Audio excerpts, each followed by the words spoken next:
L'ambiance est à la fête sur ce stand de Vinitaly, un des plus grands salons du vin au monde. Monsieur Kim, un importateur coréen de vin, vient de féliciter ce viticulteur du Frioul pour la qualité de son blanc.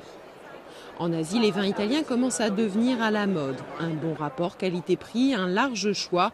En Corée, par exemple, ils arrivent en 3e position après les Français, les Chiliens, avec 16% de part de marché.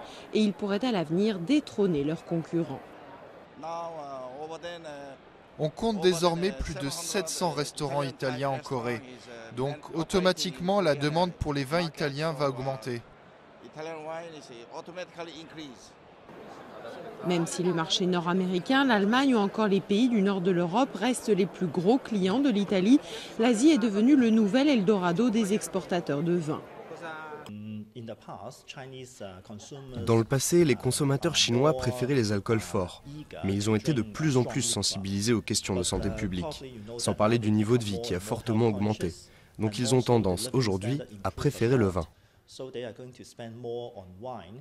Chez ce producteur de vin de la région de Vérone, l'export représente 80% de l'activité.